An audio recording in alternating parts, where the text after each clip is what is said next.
আসসালামু আলাইকুম গাইস, চলে আসলাম আরেকটা নতুন রেসিপি নিয়ে। দেখতে থাকুন আমি কি রেডি করছি, অবশ্যই আপনারা গেস করুন। এখানে আমি একটা বাটি নিয়ে নিলাম, আর বাটিতে একটু পরিমাণে হাফ কাপ পরিমাণে নিয়ে নিলাম হচ্ছে চিনি, আর হাফ কাপ পরিমাণে নিয়ে নিচ্ছি নারকেল গুঁড়া।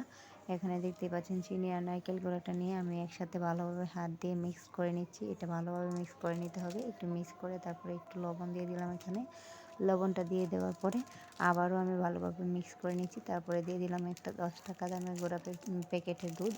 এই গুঁড়া দুধটা দিলে এটা টেস্টটা কেমন হবে। আর অবশ্যই আপনারা গেস করতে পারছেন আমি কি রেডি করব। আপনারা অবশ্যই গেস করতে থাকেন আমি কি রেডি করব। এখানে 10 টাকা গুঁড়া দুধটা দিয়ে দেওয়ার পরে আমি আবার ভালোভাবে এটাকে মিক্স করে নিলাম। মিক্স করে নেওয়ার পরে এখানে দিয়ে দিলাম 1 কাপ পরিমাণে সুজি।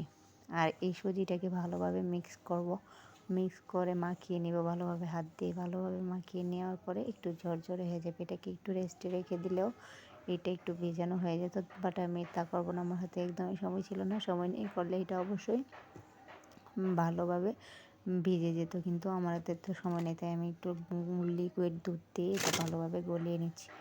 এটা ভালোভাবে গলিয়ে নেওয়ার পর আমার একটু দুধ দেওয়ার পর মনে হচ্ছে আরেকটু দুধ দেওয়া লাগবে। তারপর আমি আরেকটু দুধ দিয়ে দিলাম। দুধ দিয়ে ভালোভাবে মাখিয়ে নিলাম।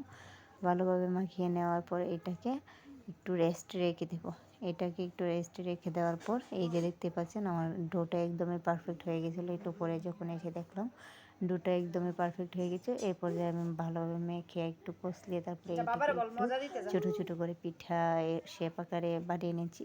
আর এটা হচ্ছে নারকেল, চিনি আর হচ্ছে সুজির গোলাপ জামুন, আর যে যাই বলে, অনেকে আবার বলে পিঠা। আর এই পিঠাটা খেতে অনেক মজা হয়। এইটাকে আমি হালকা হালকা করে একটু একটু বানিয়ে নিলাম। দেখতে পাচ্ছেন একে একেবারে আমি সবগুলো বানিয়ে নেব। বানিয়ে নেওয়ার পর আমি হালকা তেলে এটাকে গরম তেলে পরে ভেজে নেব।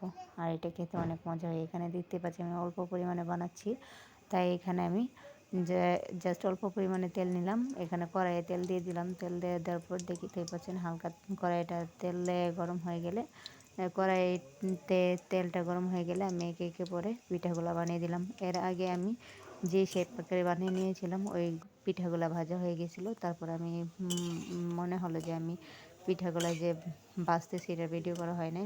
পরবর্তীতে আমি নিজে একটু ছিল একটু মাখানো, একটু কাই ছিল, পরে এটা দিয়ে আমি ওই ডোটা দিয়ে আমি নিজের হাতে বানিয়ে দিয়েছিলাম। আর এই বিরিয়ানির ভিডিও করা দেখাচ্ছিলাম।